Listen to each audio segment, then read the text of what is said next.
네, 안녕하세요. 토목 엔지니어 돌종입니다. 네, 이번 영상에서는 정지거리를 한번 검토를 해보도록 하겠습니다. 네, 지난 영상에서는 제가 이 마지막 구간의 속도만 구했었습니다.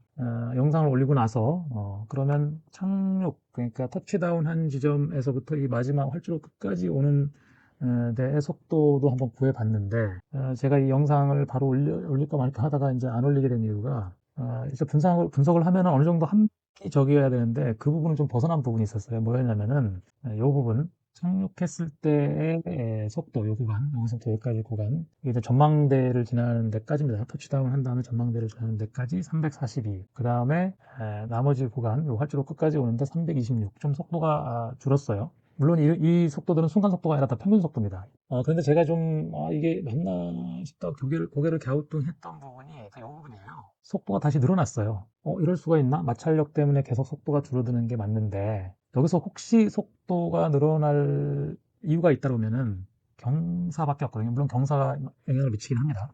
그래서 그 경사가 여기가 좀 급해지죠. 물론 이쪽이 지금 이쪽으로 내리막이라는 건 다 알고 계시죠. 근데 여기가 0.3%였었죠. 그거는 제가 저번 영상에서도 이제 언급을 했었고요. 그럼 여기서 조금 이제 경사가 세지는데 경사를 보면은 여기가 이제 활주로 끝이거든요. 활주로 끝에서 나머지 포장 구간이 약 한 120m 정도 됩니다. 그 사이가 경사가 좀 심해지긴 해요. 근데 그것 때문에 속도가 저렇게 증가할까 좀 의심을 했고요. 그러니까 여기까지 이 활주로 끝에까지 0.3%, 그 다음에 여기서부터 여기까지가 제가 계산을 해봤더니 0.9% 정도 돼요. 그 경사도는 많이 바뀝니다. 경사도는 많이 바뀌고, 그 다음에 이 이제 포장 끝 구간을 지나면 여기서는 또 다시 조금 더 급해져서 1.2%가 됩니다. 그러니까 0.9에서 0.3%를 더해서 1.2%가 돼요. 경사가 좀 더 급해지고 그런 구간이 있죠. 그러니까 여기서부터 흙 구간인데 흙 구간의 경사는 조금 더 좀 급해지는 그런 형태로 되어 있거든요. 근데 그렇다고 해도 326이 383까지면 꽤 많이 늘어난 거거든요.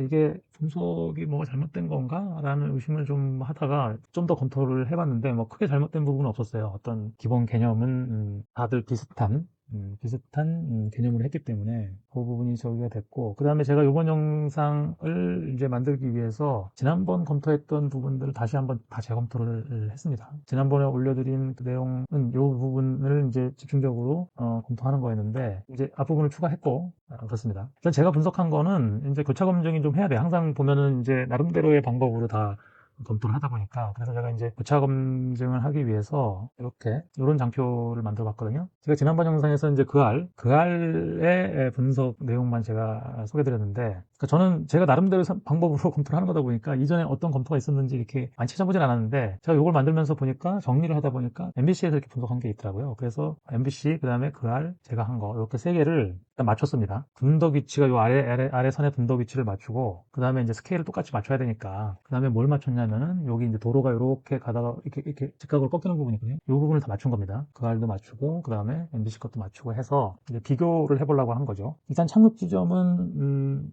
제가 여기를 잡았잖아요. MBC하고는 상당히 유사해요. 상당히 유사하고, 저하고 거의 같은 방법을 쓴 것 같고, 그 알은 제가 지난번 영상에서도 여기 접지구역, 여기서부터 이제, 왜냐면 거리를 알고 있는 거를 이용해야 되는데, 저는 이제 그 뒤에 있는 건물들, 특징이 있는 건물들을 이용해서 했고, 그 알은 요 밑에 바닥에 있는 요 흰띠를 비행기가 지나갈 때 그걸 포착한 거예요. 그때 시간을 체크한 거죠. 러닝 타임을. 그런데 제가 말씀드렸지만 상당히 예각이에요, 이게. 상당히 예각이기 때문에 이 방향도 직각이 아니잖아요. 그래서 이쪽에서 이렇게 쳐다본 거기 때문에 요 특정하기가 쉽지가 않거든요. 그러다 보니까 이제 이게 정확하게 여기를 통과하는 거를 찾기가 힘들었었던 것 같고, 아무튼 그래서 여기를 구했는데, 저희도 비슷한, 우연히 여기가 이제 관제탑 위치인데, 관제탑 위치가를 지날 때 여기를 지나더라고요. 그래서 이것도 제가 비슷한 접지 구역이길래 그 알 거를 계산을 해보니까 그 알은 348km가 나왔는데 저는 317km가 나왔거든요. 오차가 좀 있었던 거예요. 10% 정도의 오차가 있는 거죠. 그리고 이제 그 알은 착지 지점을 예측하는 것도 여기 속도 상당히 이쪽에서부터 이제 점점 느려졌으니까, 더군다나 이제 흙 구간을 지나면서 확 떨어졌거든요, 속도가. 그래서 거길 따로 구하지 않고 여기 전체 평균 속도를 구해서 여기를 거꾸로 역추적을 하니까 이제 여기가 착륙 지점이 잡힌 건데, 착륙 지점을 더 멀리, 분덕에서부터는 더 멀리 잡았죠. 저하고 그 다음에 MBC가 잡은 것보다는 더 멀게 된 거죠. 왜냐하면 느린 쪽 속도를 가지고 거꾸로 역산을 하다 보니까. 그 다음에 MBC가 여기를 잡은 거는, 여긴 특징된 게 별로 없는 것 같은데 왜 여기 잡았는지 모르겠습니다. 전체 구간의 속도를 보면, 뭐 여기 그날은 그냥 뭐 여기 속도로 가지고 다 적용한 거니까 그렇고 MBC는 전체 구간의 속도로 구해보면 327이 나왔고요. 그다음에 저는 328이 나왔습니다. 그러니까 MBC가 한 방법과 제가 한 방법이 아마 유사할 거라고 생각을 하고 이제 그 MBC는 요 흑구간을 따로 구했어요. 저도 이제 여기 흑구간을 따로 구했잖아요. 저도요. 흑구간은 표시가 나니까 영상에서 봤을 때. 그래서 이제 교차 검증을 했고 세 개 다 큰 차이는 없었던 것 같아요. 단지 이제 처음에 속도가 한 340km 정도 됐었다는 거고요. 물론 이게 평균 속도입니다. 여기 터치다운 했을 때 속도는 여기가 좀 더 높을 수도 있었겠죠. 그 다음에 최종적으로 흑 구간을 지나면서 많이 줄었다. 300km대였던 게 200km대로 확 줄었다는 얘기죠. 당연히 그래서 흑 구간이 그 감속 효과가 더 있다. 이렇게 이해를 하시면 될 것 같습니다. 자, 그러면 이제 흑 구간의 그 속도를 이제 구했으니까 둔덕이 만약에 없었으면 정지거리가 어떻게 될 것인가. 요거를 제가 검토를 했는데요. 정지거리라는 거는 어떻게 계산을 하냐면 아마 고등학교 수준의 물리 정도에 나오는 걸 거예요. 그러니까 일단은 마찰계수와 그 다음에 처음 속도를 알면은 정지거리를 구할 수가 있습니다. 일단 정지거리를 이제 구하는 개념은 뭐냐면은 이제 요거 이제 에너지 개념으로 보면 되거든요. 운동 에너지. 어떤 속도를 가지고 있는 물체가 정지를 한다는 거는 속도를 가지고 있는 물체의 에너지가 마찰로 인해서 정지하는 그 어떤 힘으로 어떤 거리를 가도록 만드는 게 이제 그게 에너지인데 결국은. 그래서 이렇게 운동 에너지를 가진 쪽과 그 다음에 마찰력과 힘에다 거리를 곱하면 에너지니까 일량이죠. 그럼 이 공식을 똑같이 놓고 운동 에너지가 멈추는 거리, 그러니까 요거 거리죠. 그래서 이 D값을 구하면 됩니다. 똑같이 놓고 하면 이 질량은 양쪽 변에 있기 때문에 소거가 되고, 그래서 D를 구하는 걸로 이렇게 수식을 바꾸면 2분의 1 µg V제곱 이렇게 나옵니다. 근데 이게 이제 V라는 거는 속도죠. 속도의 제곱에 비례하잖아요. 그죠? 정지거리는. 그러니까 속도가 제일 큰 영향을 미치고 마찰계수는 반비례죠. 마찰계수가 커지는 만큼 정지거리는 줄어든다. 속도는 제곱에 비례한다. 속도가 2배가 되면 정지거리는 4배가 된다. 이런 개념입니다. 자, 그래서 제가 이 수식을 이제 검증을 좀 해볼까 싶어서 검색을 했더니 뭐가 나왔냐면은 우리 정지거리 하면 제일 먼저 생각나는 게 뭐죠? 브레이크 밟았을 때 얼마가 미끄러지나 이런 거 나오잖아요. 그래서 그거를 찾아봤더니 이제 뭐가 있었냐면은 이런 사이트가 있더라고요. 교통 관련한 그런 것 같기도 해요. 그러니까 손해사정인 그런 사이트인 것 같은데 여기 보면 주행 속도와 정지거리의 관계를 이렇게 나타냈습니다. 보다 더 정밀한 수식이 있을 것 같긴 한데 제가 이제 이 수식을 이용해도 되나라고 이제 여기저기 찾아보다 보니까 이런 게 나와서 이제 요거를 아까 그 수식하고 이제 검증을 해봤거든요. 근데 요 개념은 뭐냐면 일단 반응 시간이 있습니다. 공주 시간이라고 해갖고 어떤 물체를 발견하고 그 브레이크를 밟는 데까지 걸리는 시간이에요. 반응 시간 1초라고 보고 그죠? 1초 동안은 그냥 다 그 속도로 달리는 거죠. 그 다음에 마찰계수가 당연히 있죠. 마찰계수 0.8. 그러니까 일반 노면과 그죠? 자동차 타이어 사이에는 0.8의 마찰계수가 있다는 개념인 것 같아요. 당연히 이건 이제 조건에 따라서 다르겠죠. 눈 온 날 다르고 비 온 날 다르고. 그 다음에 타이어가 새 거냐, 한 거냐 이렇게 다른데 아무튼 0.8을 적용한다는 거고. 그 다음에 기준은 소형차 기준이라고 되어 있는데 아까 공식에서도 나왔지만 무게는 양쪽 변에 있어서 질량, 유질량 양쪽 변에 있어서 소거가 됐기 때문에 사실상 이게 승용차 기준이냐 아니냐는 큰 의미는 없을 것 같아요. 공식만으로 봤을 때는. 그래서 주행속도 60을 넣고 계산을 해보면 34m가 나오거든요. 그래서 제가 아까 그 공식에다가 그거를 똑같이 적용해보면 60km/h를 넣고 아까 공주 시간이라는 그 반응 시간 1초를 넣으면은 34m가 똑같이 나옵니다. 그러니까 1초 동안 달리는 거리가 16m. 그 다음에 정지거리, 아까 공식 있죠? 정지거리, 이거. V 속도의 제곱에 비례하고 마찰계수의 반비례한 요 공식을 쓰면 이게 17.6m 정도, 17.7m가 나오는데 이 두 개를 합하면 34m가 되거든요. 그래서 손해사정인들도 스키드마크 거리로 하고 어쩌고저쩌고 하고 그때 속도가 얼마냐 이런 거를 아마 이런 걸로 요 거리 동안은 스키드마크가 남겠죠. 마찰이 있으면 그때 정지하는 거니까. 아무튼 이런 공식을 써서 한 거니까 이게 간단한 공식이고 고등학교 교과서 정도에 나오는 거지만 요게 이제 이용된다. 물론 정밀하게 하는 건 좀 다를 수 있습니다. 그래서 그거를 그렇게 해봤고요. 그 다음에 이제 중요한 거는 제가 여러 가지 이제 마찰계수를 알 수가 없잖아요. 그 다음에 중요한 거는 둔덕 위치에서 실제 속도를 알 수가 없다는 겁니다. 우리가 요게 둔덕 위치고 예를 들어서 여기가 둔덕 위치고 그러니까 요게 둔덕 위치가 이렇게 있었고 여기가 흑구간이에요. 흑구간의 평균 속도는 우리가 아까 구해놨었죠. 평균 속도라는 건 뭐냐면 내가 여기서 여기까지 갈 때의 거리와 시간을 아니까 그렇게 해서 한 겁니다. 근데 실제로 속도가 어떻게 되는지 몰라요. 평균 속도라는 거지 이 끝에서 속도를 알 수가 없다는 거예요. 왜냐면 평균이라는 거는 그죠 우리가 이제 구간 단속 하는 데를 지나갈 때, 그죠? 처음에 진입할 때는 뭐 엄청 빠르게 달리다가 마지막 구간 단속이니까 평균 속도를 결국은 이제 가지고 단속하는 거거든요. 뭐 예를 들어서 이런 거예요. 속도를 처음엔 빨리 가다가 나중에 늦게 가요. 그럼 평균을 하면 이건 거예요. 근데 우리는 지금 이걸 알아갖고 구해놓긴 했는데 이렇게 엄청 빠르게 가다가 나중에 엄청 늦게 간 건지 기울기가 급한 건지 그 다음에 처음에 조금 빠르게 가다가 마지막에 뭐 조금 느리게 이렇게 그러니까 편도각은 알고 있지만 실제로 이 기울기를 모른다는 거죠. 기울기. 그리고 심지어는 이게 직선이 아닐 수도 있어요. 그죠? 밑에 바닥 상황이나 이런 거로 해서 직선이 아닐 수도 있어요. 예를 들어서 이렇게 될 수도 있어요. 그냥 처음에 엄청 빨리 이렇게 똑같은 속도로 쭉 가다가 급격하게 확 속도를 낮춰갖고 어느 좀 평균보다 조금 적은 속도로 쭉 길게 그러니까 요 거리와 그러니까 요 거리 또 속도로 그건 알 수가 없는 거예요. 아까 평균 속도와 순간 속도는 다르다는 개념. 그러니까 이 위치에서 각 위치에서의 속도는 순간 속도겠죠. 그거는 알 수가 없다는 거예요. 그러니까 이 초록색도 평균 속도는 이 값이고 그다음에 이 파란색도 평균 속도는 이 값이고 똑같다는 얘기죠. 이, 이 모든 색깔의 네 가지가 다 평균 속도가 이거 나오는 거예요. 그래서 우리는 이 상황에서 여기가 된 분도 위치에서의 속도를 알고 싶은 거잖아요. 우리는. 그거를 구하기가 쉽지가 않다는 거죠. 그런데 마찰계수도 모르는 거고 단지 우리가 알고 있는 건 평균 속도하고 평균 속도밖에 없는 거죠. 자, 그래서 요거를 제가 어떻게 이제 좀 고민했냐면 자, 구간이 두 군데의 평균 속도를 알고 있는 거예요. 요 전 구간, 그 다음에 요 흑 구간, 요게 이제 흑 구간입니다. 흑 구간, 이게 이제 포장 구간. 자, 그러면 우리가 정리해 놓은 거에서 흑 구간이 260이고 그다음에 제가 분석한 건 383이라는 게 너무 이제 큰 값이라서 저는 326을 쓰려고 그래요. 왜냐면 383을 쓰면 어떻게 되냐면은 너무 경사가 급해져서 오히려 이 분덕의 속도가 너무 낮게 나오거든요.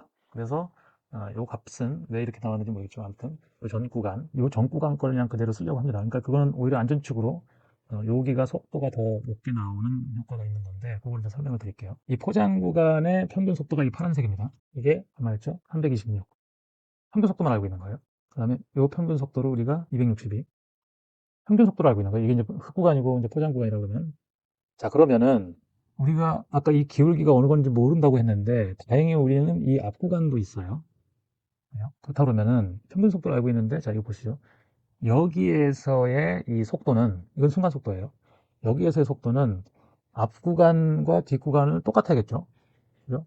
여기서의 속도라는 건 딱 한 개밖에 없는 거예요. 그러니까 이 평균 속도를 알고 있는데 이 기울기를 알면 되는 건데 이 기울기를 요 점을 알면 기울기를 알 수 있는 거죠. 요 점을 알면은 이게 평균 속도니까 물론 이게 직선으로 변한다고. 그러니까 등감속도라고 그러죠. 등감속도로 한다고 그러면 이게 직선이니까 평균 속도를 알고 있는 건데 만약에 이게 직선이 아니고 곡선이고 이러면 여기 값도 알 수가 없지만 우리가 가정을 어차피 해야 되니까 가정은 이게 똑같은 그러니까 시간당 속도가 줄어드는 양은 똑같다. 등감속도 운동을 한다고 보면은 이 기울기를 알 수 있는 거고 그럼 이게 당연히 이제 이 가운데서 만나서 요점을 알 수 있는 거죠.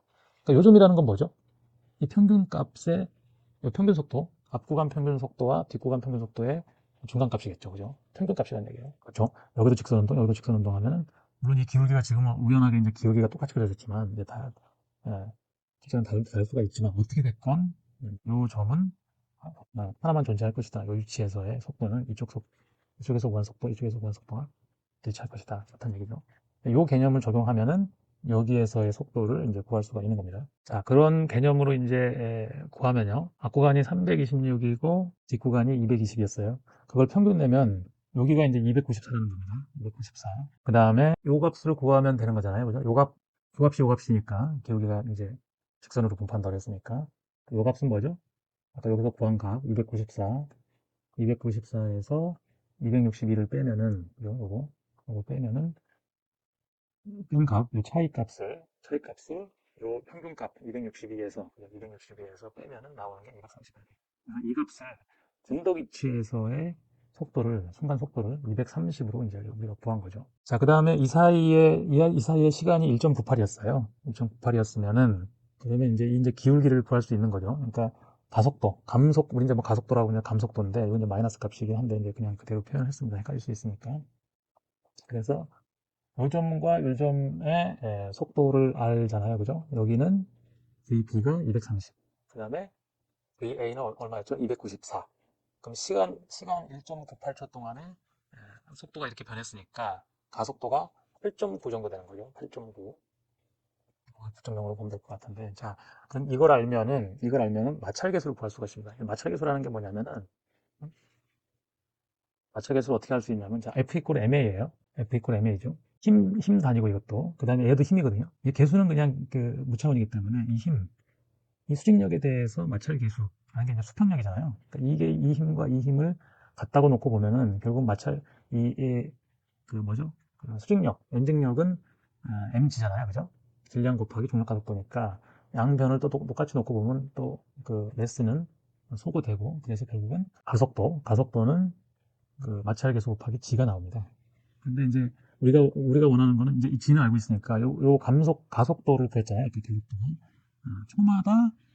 초마다 약 9m의 속도가 줄어든다. 9m의 속도가 줄어든다. 뭐 이 정도로 생각하시면 될 것 같은데 그거는 이제 마찰이 얼마였냐면 거꾸로 마찰을 구하면은 이렇게 되는 거죠. 이 공식에 의해서 마찰계수를 구하면 0.9가 나옵니다. 그러니까 지금 여기가 마찰은 사실상 아니에요. 흑구간은 사실상 마찰계수가 우리가 구하게 되면 이게 사실상 마찰계수라는 계수를 가지고 그 중량에 비해서 몇 퍼센트의 힘으로 수평력이 생기느냐는 이제 마찰계수인데 사실상 이게 여기가 마찰 현상이라고 볼 수 있느냐라는 얘기예요. 뭐냐면 우리 이마스에서도 나오잖아요. 빠지게 만들어서 어떤 바퀴가 이렇게 얘를 보면은 바퀴가 이렇게 어떤 이렇게 빠지게 만들어요. 그러니까 마찰이라는 거는 같은 면에서 있을 때 갈 때 여기가 마찰이 생기는 거지. 이렇게 빠져가지고 이렇게 된다는 얘기는 뭐죠? 얘가 이제 극복을 하는 거예요. 깨지면서 막 파괴 에너지를 이런 재료들을 파괴시키면서 에너지가 솟아내기 때문에 이 속도가 더 많이 줄는다는 얘기죠. 마찰은 단지 여기 면에서만 접촉을 하는데 다르거든요. 흙도 똑같아요. 이 엔진이 이제 상상을 해보면 이렇게 되는 거죠. 엔진이 접촉이 돼 있었잖아요, 주로. 그 뒤에 꼬리도 접촉했었지만, 엔진이 앞쪽에 있어서 엔진이 대부분 다 그게 되는데, 영상 같은 걸 보시면 이게 흙이 빠졌을 거예요. 무게에 의해서 흙이 눌리고, 뭐 이렇게 과장을 해서 이렇게 뭐 몇십 센치까지 눌리진 않았지만, 아무튼 그게 뭐 몇 미리가 됐든 몇십 미리 단위가 됐든, 그러면서 이 흙을 파괴시키면서 가는 거거든요. 그러니까 마찰은 아니에요, 사실상. 어떻게 보면 마찰이라는 거는 단단한 면을, 뭐 자동차 바퀴가 가고 뭐 그럴 때 있는 건데, 이 무게, 얘가 이제 79톤인데, 이륙 중량이 79톤이에요. 실제로 그 당시는 뭐 화물이나 이런 거에서 몇 톤인지 모르겠지만, 아무튼, 얘를 밀고 갈 때 흙이 파괴되면서 에너지를 솟아시키고, 그거에 의해서 속도가 이제 운동 에너지죠. 아까 2분의 1 mv제곱. 을 얘가 다른 파괴되는 에너지로 속도를 줄이는 거거든요. 그러니까 마찰계수가 뭐 1.0 이상이 나와도 그건 이상한 게 아니에요. 그냥 그거는 마찰계수라기보다는 어떤 계수인 거죠. 계수. 그냥 수직 하중에 대해서 그게 몇 퍼센트 되겠나 약간 그런 개념이다 보니까 이렇게 이해를 하시면 될 것 같습니다. 그래서 마찰계수가 0.9이 나왔다는 얘기고 마찰계수를 알면 정지거리를 아까 구할 수가 있잖아요. 이 공식으로. 그죠? 그렇게 되면은 정지거리는 약 227m 정도가 나옵니다. 그러니까 분덕이 없었다면 그대로 그냥 갔다가 물론 담벼락은 여기서 제외합니다. 담벼락이 있었으면 담벼락 충분하면서 또 그 운동 에너지가 줄었겠죠. 물론 이제 담벼락 때문에 폭발할 거냐 말 거냐 그거는 논의를 하고 하더라도 아무튼 담벼락은 제외를 했고 이 훅구간이 계속된다면 몇 미터를 가서 정지할 것이냐 그거를 제가 계산한 거죠. 그래서 구해보면은 227m가 나온다. 그래서 227m는 어느 정도 거리냐면은 분덕위치가 여기죠. 227m를 이렇게 해보면 227m 이 정도 되는 거죠. 이 정도 거리에서 이게 여기를 벗어나면 이제 경사도 있고 막 그러기 때문에 비행기가 어느 방향으로 갈지는 모르겠어요. 어느 갈지는 그렇다 보면 이제 반경을 그려본다 그러면 이 정도. 지금 현재는 사고 보도 사진을 보면 얘가 약간 오른쪽으로 이렇게 기울었거든요. 기울어서 이쪽 오른쪽 약간 센터보다 오른쪽으로 부딪혔으니까 약간 이쪽으로 갔겠죠. 227m면 한 이 근처 어디에서 이런 위치 어디에서 정지했을 것이다. 저는 이렇게 예, 계산이 나왔습니다. 분석 계산이 나왔고 물론 여기에는 많은 가정들이 있습니다. 여러 가지 뭐 등 감속도 운동을 했을 것이다. 그 다음에 마찰계수는 이런 식으로 제가 계산한 거고 그 다음에 이제 속도나 이런 것도 영상 분석에 의해서 그런 거니까 오차도 있을 수도 있고 그래서 뭐 어떤 감 정도만 받으면 되는 것 같고요.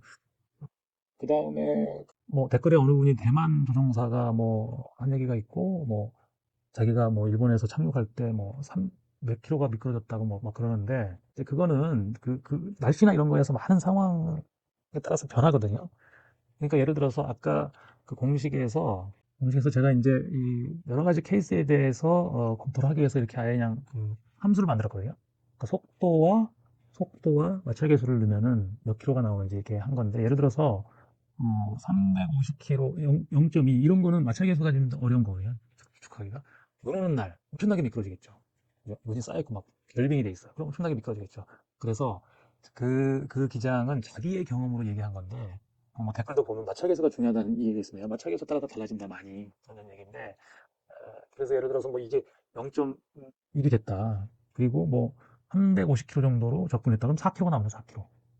그러니까 단순히 자기 경험으로 이거니까 이게 맞아요라고 하는 거는 그 위험한 발상입니다. 항상 이 상황들을 봐야 되거든요. 그러니까 결국 물리적 상황이 어떤 상황이냐, 그러니까 여기 물리학적 상황, 과학적 상황이 어떤 상황이냐를 이제 봐야 되는 게 중요한 거고요. 그래서 중요한 건 속도다라는 얘기죠. 마찰계수는 단순 반비례고 속도는 제곱에 비례합니다. 운동 에너지는 제곱에 비례하다 보니까 이게 속도에 의해서 엄청나게 차이가 납니다. 그래서 물론 마찰계수는 뭐 두 배, 딱 두 배, 마찰계수가 두 배가 되면 반이 되는 거고요. 마찰계수가 세 배가 되면 3분의 1이 되는 겁니다. 그래서 마찰계수의 영향보다 속도의 영향이 훨씬 더 중요하다. 그런데 저는 이제 속도를 구하는 방법을 아까, 왜냐면 그 마지막 순간 속도를 알아야 되잖아요. 그러니까 이게 이제 여기서 말하는 이 속도는 초기 속도거든요.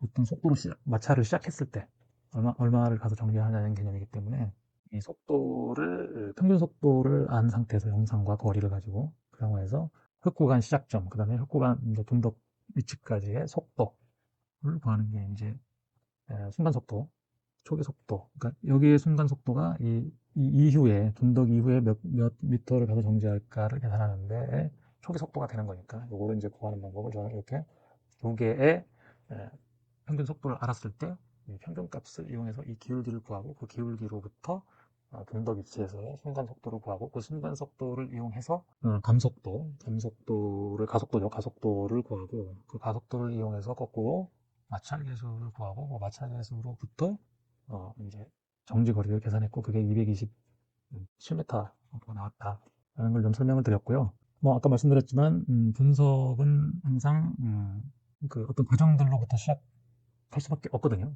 완벽하게 모든 걸 우리가 알고 있지 못하다 보니까 그래서 그 과정들을 세우고 난 다음에 검토를 하고 또 뭔가 합리적이지 않으면 또 그 과정을 좀 바꾸고 이렇게 하는 겁니다. 그래서 제가 세운 과정이나 계산 과정 이런 것들에 대해서 혹시 제가 잘못한 게 있으면 좀 댓글로 의견을 남겨주시면 감사하겠습니다. 네, 이번 영상은 여기서 마치도록 하겠습니다. 지금까지 토목 엔지니어 돌정이었습니다. 감사합니다.